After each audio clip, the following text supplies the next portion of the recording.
PM Modi ने की 2024 की तैयारी। उसी कड़ी में पीएम मोदी यूपी के सांसदों से मिले। काशी, गोरखपुर और अवध के सांसदों की लगाई क्लास। 370 राम मंदिर से वोट नहीं मिलेगा। वोट पाने के लिए आप लोगों को जनता के बीच जाना होगा। नमस्कार, मैं हूं आपके साथ रोहित। एक कहावत है जो पूरा हिंदुस्तान जानता है कि सत्ता की चाबी यूपी के रास्ते दिल्ली जाती है और यूपी से जो भी पार्टी सबसे ज्यादा सांसद लेकर आएगी उसकी ताकत सबसे ज्यादा होगी।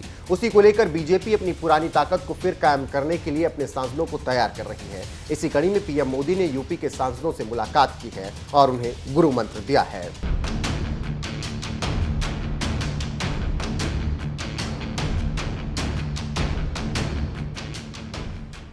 आपको बता दें कि लोकसभा चुनाव को लेकर पार्टियों के बीच काफी गहमागहमी है और सभी पार्टियां गुणागणित में लगी हुई हैं और इसके साथ ही साथ पार्टियां वोट को अपनी तरफ खींचने के लिए भी काम कर रही हैं। इसीलिए जमीनी हकीकत को देखकर अपनी रणनीति में खुलासा कर रही हैं। उसी कड़ी में विपक्ष के इंडिया का मुकाबला करने के लिए बीजेपी ने अपने गठबंधन एनडीए को जिंदा किया है और अब अपने सांसदों को पीएम मोदी टिप्स दे रहे हैं और समझा रहे हैं कि कैसे जनता से कनेक्ट होना है और कैसे वोट को अपनी तरफ खींचना है। इसी कड़ी में बुधवार को पीएम मोदी ने काशी, गोरखपुर और अवध क्षेत्र के एनडीए सांसदों के साथ बैठक की।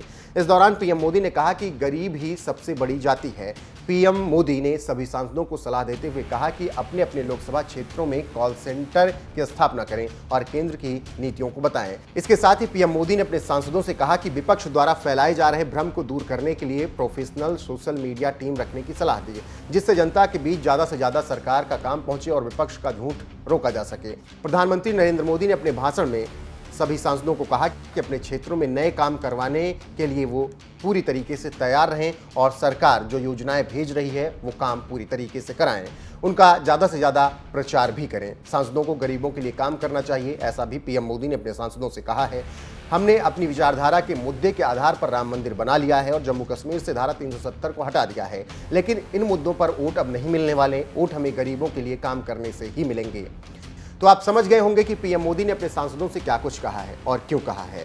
पीएम मोदी ने अपने सांसदों को गुरु मंत्र दिया और इसके बाद उन्होंने कहा कि विपक्ष पर कैसे हमला करना है इसकी भी योजना बनानी होगी, उसका काउंटर कैसे करना है इसको भी लेकर हमें पूरी तरीके से योजनाएं तैयार करनी है। दक्षिण भारत में बीजेपी को वोट कम मिलते हैं, ऐसे में पीएम ने कहा कि दक्षिण भारत में सरकार की 9 साल की उपलब्धियां जाकर बताई जाएं। दक्षिण भारत में विपक्षी दलों द्वारा शासित राज्य सरकारें भ्रष्टाचार का मॉडल हैं। इससे आप समझ सकते हैं कि पीएम मोदी कैसे अपने सांसदों को तराश रहे हैं। जानकारी देते चलें कि इससे पहले पश्चिमी यूपी के सांसदों के साथ पीएम मोदी बैठक कर चुके हैं। 31 जुलाई को सांसदों के साथ बैठक में पश्चिमी यूपी के सांसदों को उन्होंने कहा था कि आप लोग अपने अपने क्षेत्रों में लोकल मुद्दों पर बात करें। पीएम ने विपक्ष के गठबंधन पर निशाना साधते हुए कहा था कि चोला बदल चुका है लेकिन चरित्र वही है। इस दौरान बीजेपी अध्यक्ष जेपी नड्डा ने एनडीए के इतिहास के बारे में बताया और सरकार के कामकाज पर प्रेजेंटेशन भी दिया। इससे आप अंदाजा लगा सकते हैं कि बीजेपी कैसे तैयारी कर रही है और कितना सीरियस है 2024 को लेकर।